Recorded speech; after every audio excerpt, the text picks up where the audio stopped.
ایک وقت تھا جب لا الہ الا اللہ کہنا ظلم کو دعوت دینا تھا۔ اگر اس درد سے بائے تو اپنے اللہ کو چھوڑ دو۔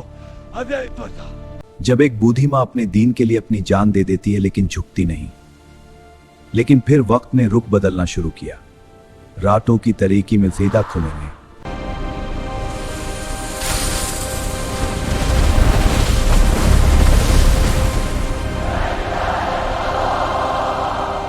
یہ کہانی ہے ان لوگوں کی جنہوں نے اسلام کے لیے سب کچھ قربان کر دیا۔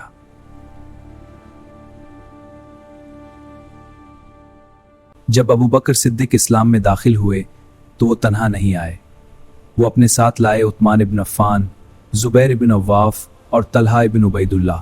لیکن مکہ میں کچھ اور بھی ہو رہا تھا۔ قریش جو کعبہ کے نگہبان تھے، جو عرب میں سب سے طاقتور کے بعد معاویہ میں سے جا رہے ہیں، اور یہ بات انہیں قبول نہیں تھی۔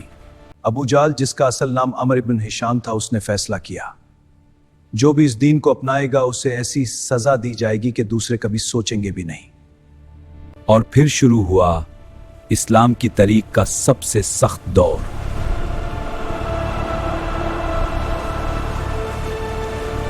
ظلم کا نشانہ بنے وہ لوگ جو سب سے بے زور تھا لو، کیونکہ اگر بغاوت کر دیتے، اس لیے گو بکو نے یبون انہیں توڑ دو۔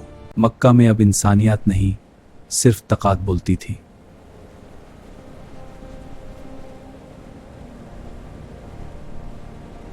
اور اسی اندھیرے میں ایک نام ابھر کر سامنے آیا، زنجیروں میں جکڑا ہوا لیکن دل آزاد، بلال ابن رباح۔ لا الہ الا اللہ۔ انہیں جلتی ریت پر لیتا دیا جاتا، ان پر پاتھر رکھے جاتے اور کہا جاتا چھوڑو۔ ظلم کرنے والے حیران تھے یہ ٹوٹ کیوں نہیں رہے۔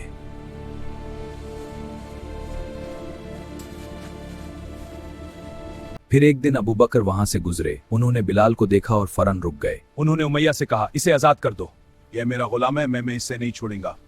لیکن ابو بکر نے ہاتھ اٹھایا۔ اس نے کہا 7 اوقیہ سونا، اور ابو بکر نے بنا جھجک دیے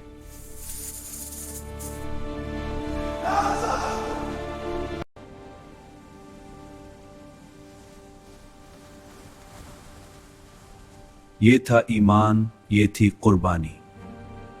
لیکن ظلم رکنے والا نہیں تھا۔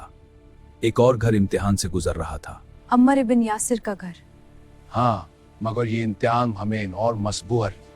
ان کے والد یاسر، ان کی والدہ سمیہ، سب نے اسلام قبول کیا۔ ان پر ظلم ٹوٹ پڑا۔ دھوپ، گرمی، مار، تشدد۔ ابو جال ان سے کہتا تشدد محمد، لیکن سمیہ نے انکار کر دیا۔ چھوڑ دو۔ اور پھر اس نے نیزہ اٹھایا اور انہیں شہید کیا۔ وہ اسلام کی پہلی شہید تھی، ایک عورت، ایک ماں جس نے اپنی جان دے دی لیکن اپنا ایمان نہیں چھوڑا۔ لا الہ الا اللہ۔ عمر اپنی آنکھوں کے سامنے سب کچھ کھو کر تنہا رہ گئے۔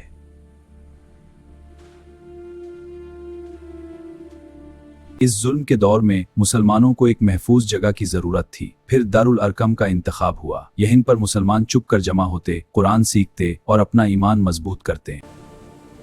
یہ جگہ اسلام کا پہلا مرکز بن گئی۔